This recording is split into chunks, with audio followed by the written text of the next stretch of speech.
Hello, I'm Dr. Bond. This is the Bond Report. Today's topic is multifocal IOLs. An IOL is an intraocular lens, meaning a lens meant to be put inside the eye during your operation. Multifocal means focus at more than one distance. Focus far away, focus up close, usually a specific distance up close. I'll begin with this. Now, I did do pretty well all of my research on this one, and this will have some personal overtones. Billy Joel, on his song Big Shot, and he said, I did my research on these lyrics, which is a pretty funny thing to say.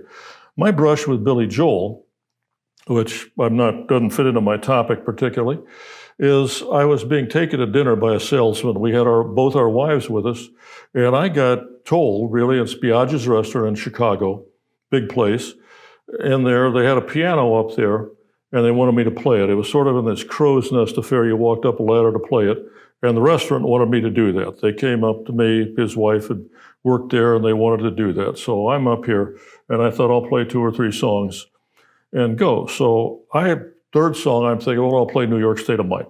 So I'm in the middle of this thing, and I'm thinking, I haven't played this song for a long time. I'm not sure I remember the bridge.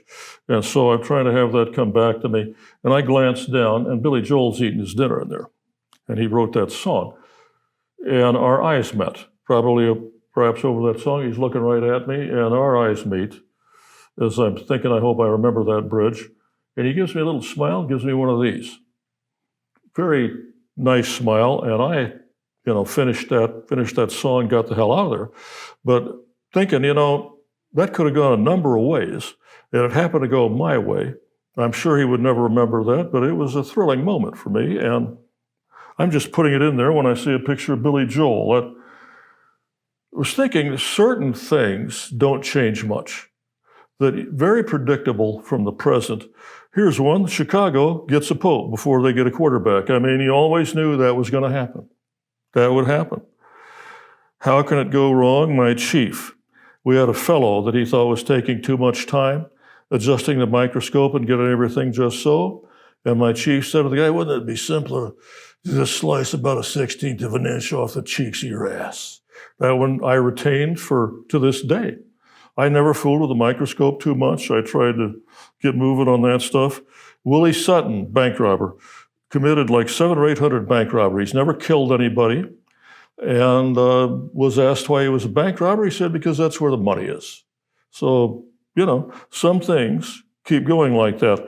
You yourself may not be luminous, said this to Dr. Watson, but you are a conductor of light. Watson was doing things. So you yourself may not be luminous, but you are a conductor of that light. As he's speaking of Watson about Albert Gallatin here is one of the founding fathers underestimated. And the point is there's some things you can count on. And self-interest is not the most uplifting of men's motives, but it has the great advantage of being the most reliable. It's a true thing. Practice, you want to have a little bit of things going on. You want to be cutting edge.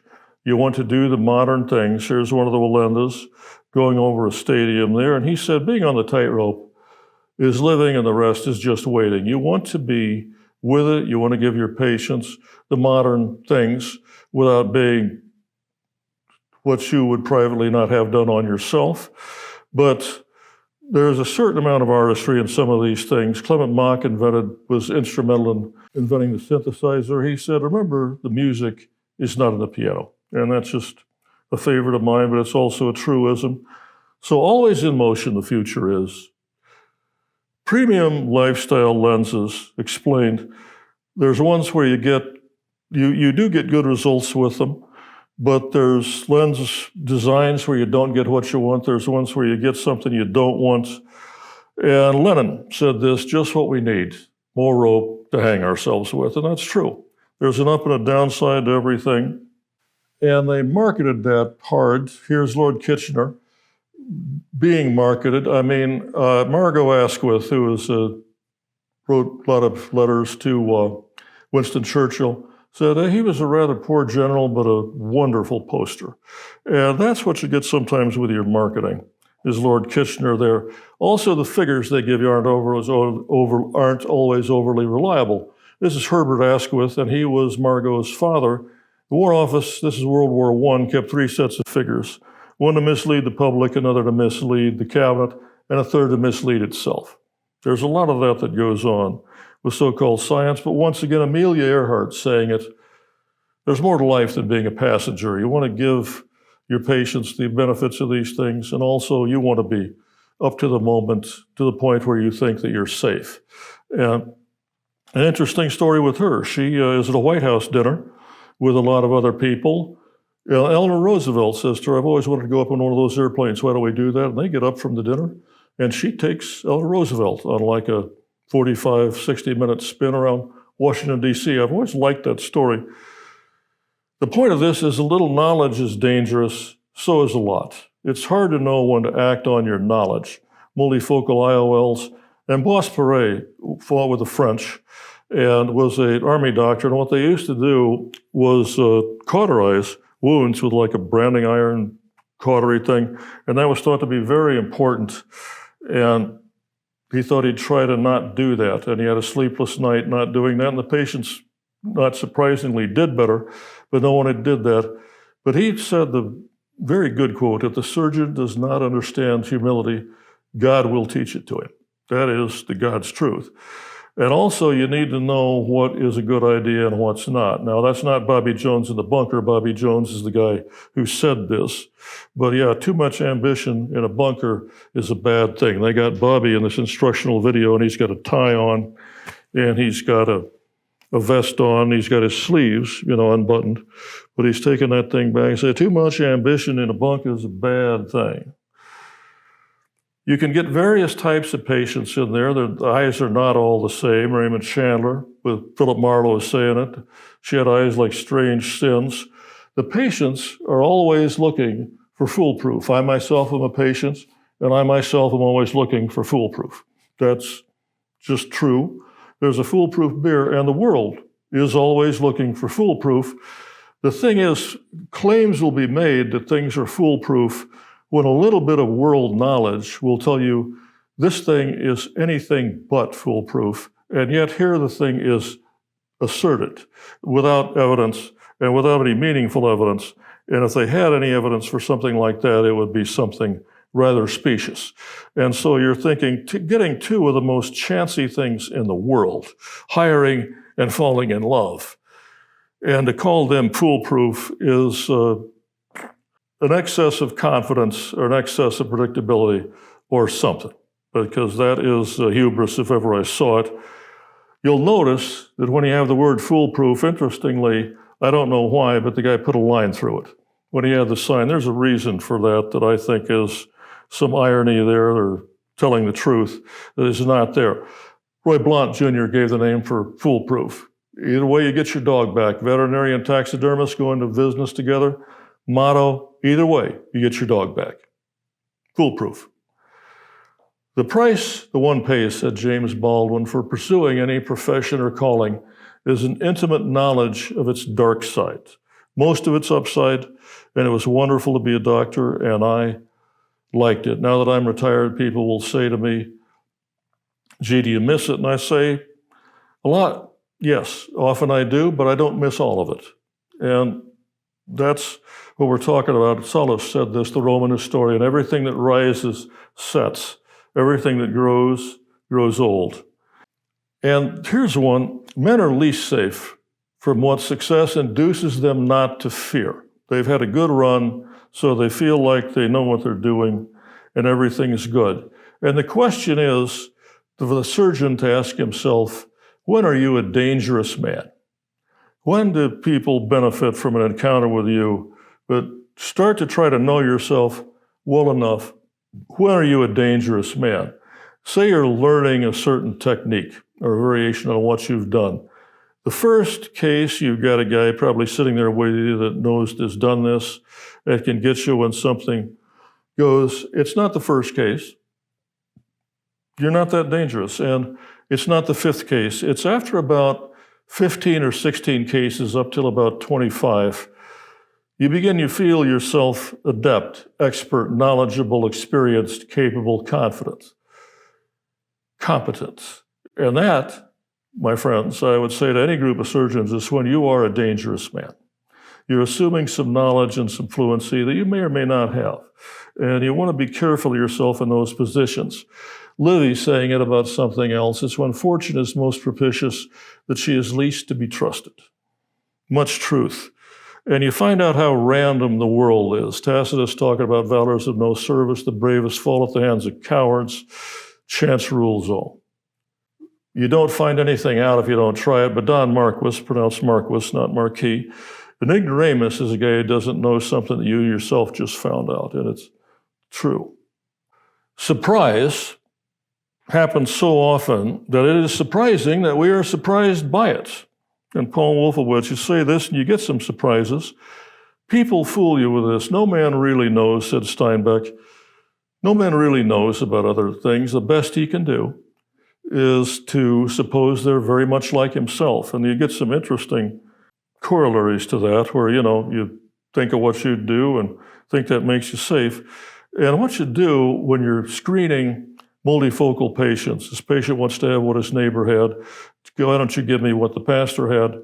And nobody seems to realize that some people expend enormous amounts of energy merely to seem be normal.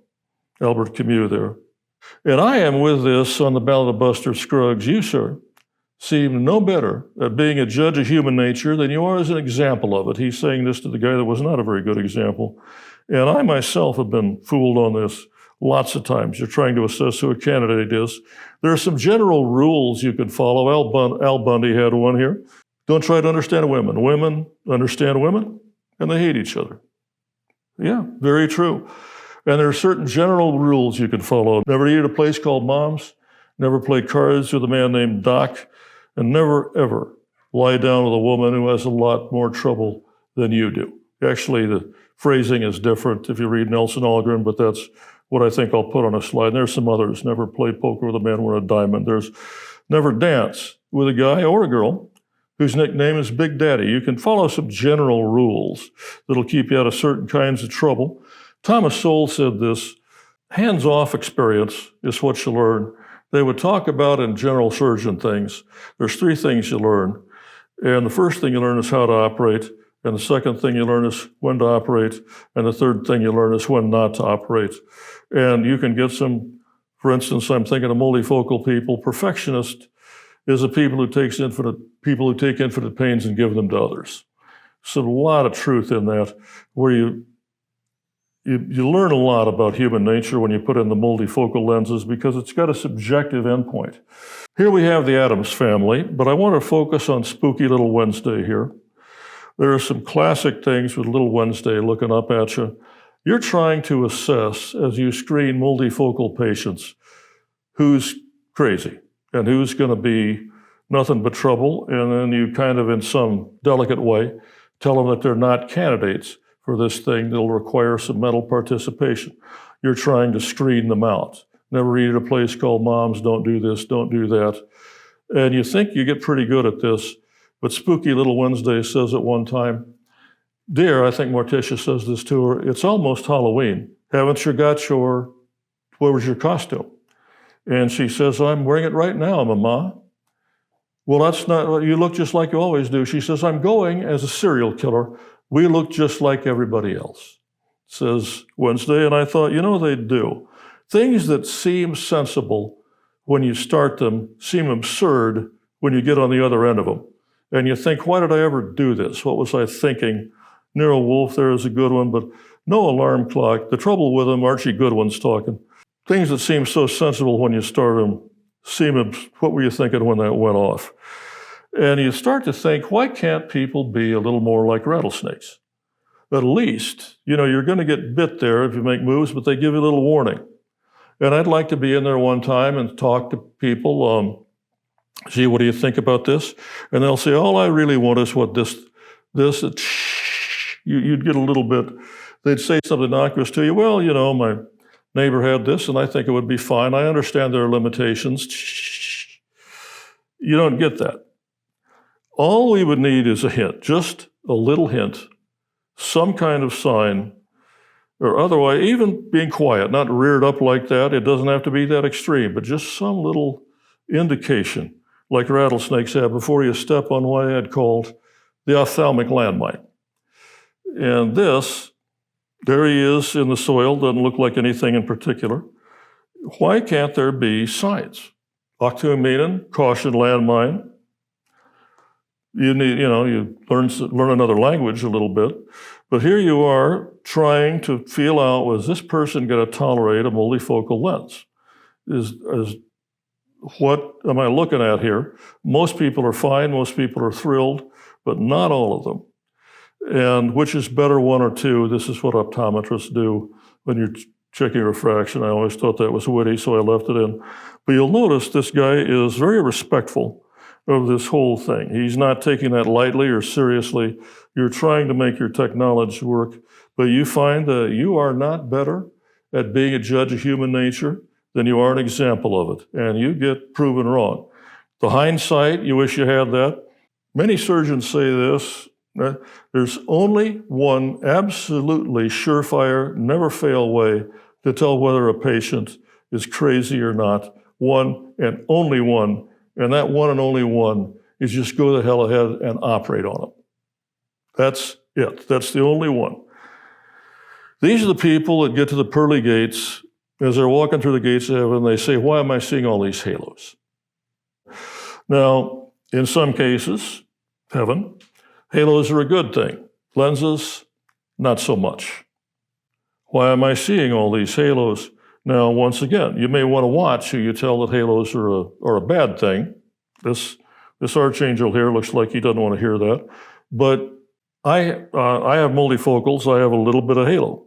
Why am I seeing all these halos? Jiminy Cricket about to sing When You Wish Upon a Starburst. This is another thing where the lights go out from things. You'll find that when patients wish on a starburst, they wish only that it would go away. I get them, and I get an occasional halo. If you know what you're getting when you get into it, you're fine. You'll have a person the next day when you have this wonderful result. It's absolutely primo. They're seeing better than 20/20. Rare to do that. Usually that often takes about a week. And they're seeing better than 20/20. And in both eyes, one is 2015, one is 2012. And you're thrilled. This is way ahead of that. Gee, the 2015 one, what went wrong on that one? I mean, there are people that there is no pleasing. And you want to kind of not have them in your chair. And you feel like you want to do something. And show this patient you're doing something. So we shrink this pupil. Should we do this? Shall we do that? Chesty puller saying, you want to do something. So you're a Marine. They put you in a locked room with an anvil. You break it, you lose it, you get it pregnant. You want to be doing something. They accumulate.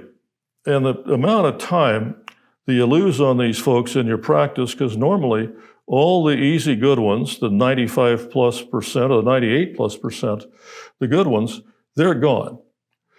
Friends fall out, friends drift apart, friends die. Enemies just accumulate, said Bismarck. And he's talking about diplomacy, but that's so true. You know what's coming sometimes? Mariano Rivera had only one pitch. The guy who was unanimously put in the Hall of Fame. And he had only one pitch, a cut fastball. It would go in there hard and it would do something very unpredictable right toward the plate. And Mike Sweeney, slugger, is told that, the guy only has one pitch. Why do people worry about that so much? You really kind of know what's coming. And he said, yeah, you know what's coming in a horror movie too. So you stand corrected. You can try some drug things, that people fool you on what they've had trouble with. Gee, does this bother you with this? No, I've never had trouble with drugs. I've had trouble with police. You can't get much good information out of companies. Mass production can't sell its goods next year, said Philip Marlowe, unless it made what next year look unfashionable. There is a good deal of fashion with this. No one will complain about them for the same reason people don't always complain. You don't always hear complaints when you're buying this or you're signing up for a certain run of certain lenses. Patients will say, is there any possibility that I might have a defective lens? Well, there are literally hundreds of millions of people that have had intraocular lenses worldwide, and I've never heard of a defective one. And what you have to do is send them back to the company to check them for defect. If you take a funny one out and replace it, And damn, they're all perfect. There was no problem. What are you talking about? Nobody ever, so we have a statistic here where there's zero of a product that they've made literally hundreds of millions of, and it's just kind of strange credulity. Alexander Solzhenitsyn said that about the KGB there. We know they're lying. They know they're lying. They know we know they're lying, but they're still lying. And how do you tell this from that? They're trying to get ahead of each other. They're trying to sell more lenses than their competitor. And the first, they're trying to stay ahead. The first motorcycle race began when the second motorcycle was built. That's so true. Hunter Thompson said it, but it remains true. They use misleading things. Jack Nicholson, I was a male trapped inside a woman's body, but then I was born. They don't always play fair with what they call things. And they'll say this and that. Well, Al Bundy, once again, to quote him twice, your pants say yoga, but your ass says Pillsbury. Al Bundy, Body by Budweiser, I might add. But Wolfgang Pauli trying to talk about this, where you want to, a guy will change the subject a little, or he'll start referring to something else. And Wolfgang Pauli was famous for saying this to his physics fellows. Well, that's not right, but that's not even wrong. You aren't even talking in the right terms to show that you understand what's going on. So this was the premium so-called lifestyle lenses. And to try to get the truth out of their opinions vary. Some say it's a waste of time. Others say it's an incredible waste of time. Opinions vary. And once again, the dark side. I wanted to say that. George Patton here was talking about war games and how you do things, and you're out there in the trench when you're in practice, and they're saying, well, this went fine when we did the diagrams of this, but if you're a surgeon or you're doing some other things, you learn George Patton's truth about war games. He said, this is fine for war games, but all real combat takes place at night, in the rain, in the crease between your map segments. There you go. Bob Newhart, no matter what the hyenas sound like, they aren't actually laughing. And you'll have certain patients, this was a very good novel, but one of the characters, who's an American, I can't help but agree with Goethe that thinking makes you stupid. They overthink this. Why am I doing this? Why am I thinking that? You got to fight that. They'll overthink certain things. And there's certain people, you never know who they are, but the weight of the world is on their shoulders, and you just operated on them. And they bear all three kinds, all they've ever had, all they ever will have, all they expect to have, which is a very inclusive term. Well, how are you? Oh, gee, I think it'll be... We've all met them. We have them in our families, typically. And some people are carrying all three kinds.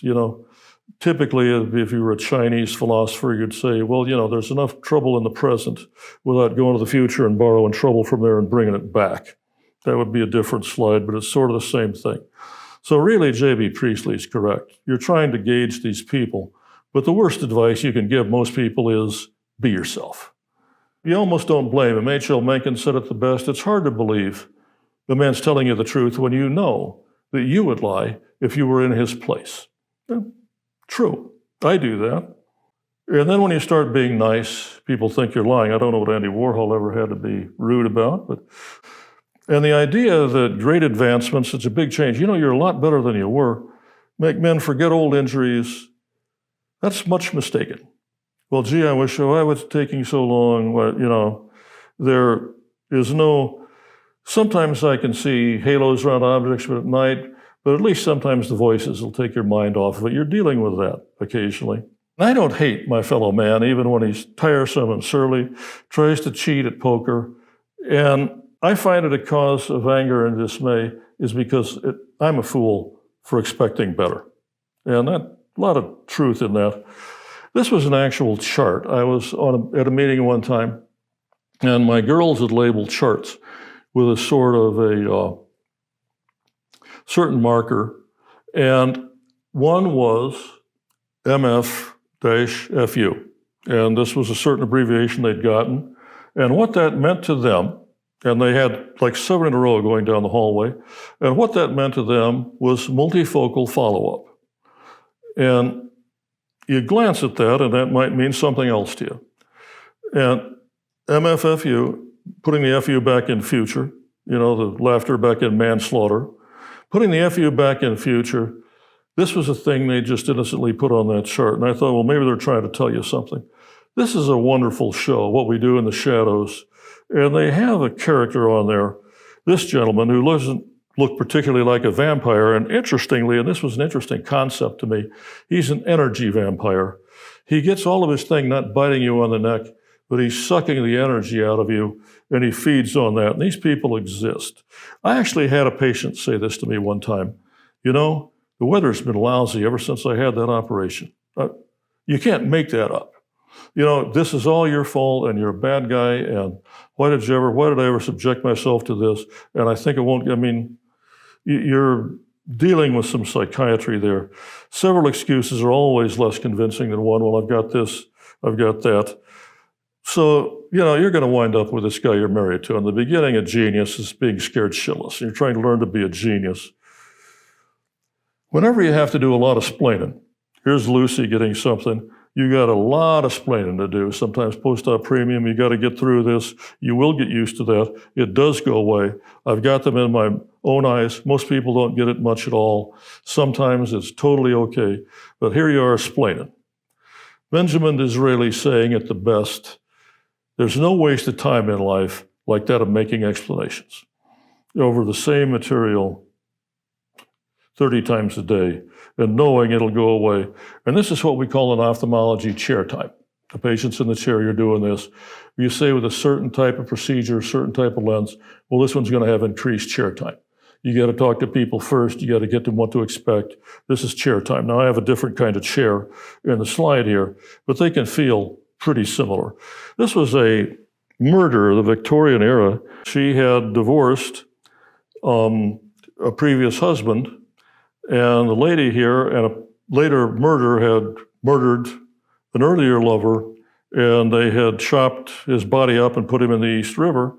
And she was convicted in what they had called the trial of the century in New York City.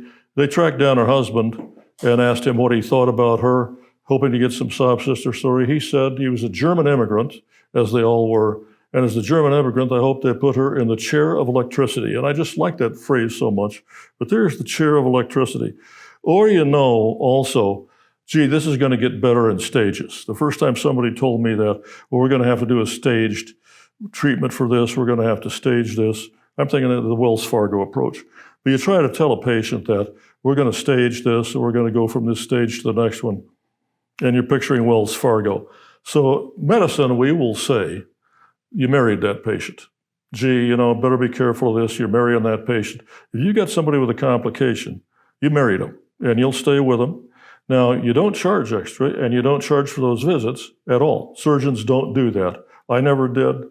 And if you operate on a person, I say a guy, but you operate on a lady or a man, if it's something from that surgery, and I'm thinking of a guy that I followed for 8 years trying to clear something up, you're not charging him for post-op visits.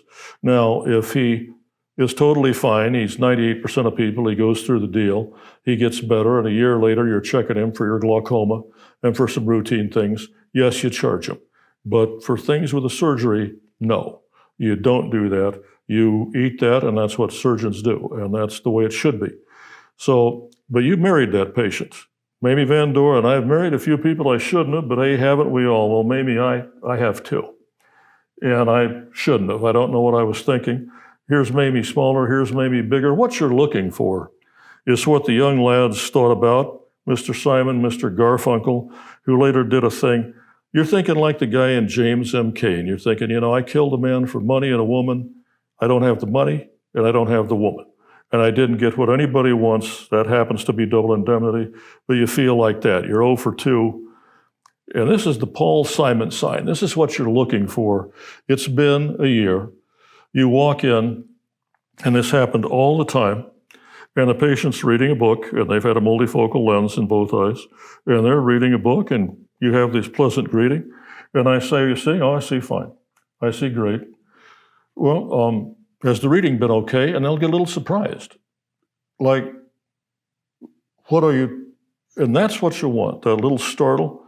Yeah, it's fine. What are you talking about? And that little startle's what you want. What do you mean? That's What on earth are you talking about? That is, I started calling that the Paul Simon sign for the sounds of silence. This is what you're looking for, and what you're looking for is bupkis, not, not, nix, nothing. The Paul Simon sign is the sound of silence. Yeah, why would you ask? Yeah, there is a Zen sound, Zen and now, but there is the sound of shit not happening. And that is what the Zen guy, you're trying to head toward nirvana there. So you're in Mary Poppins land with P.L. Travers. I'd like to make one thing clear. I never explain anything. Mary Poppins tells him that early. You're wishing that were true. And a happy ending does depend on where you stop your story. But that is the end of that thing. That is the sound of shit not happening. That is the Paul Simon sign. Thank you very much. Thank you for listening. Please listen to further Bond Reports. Thank you.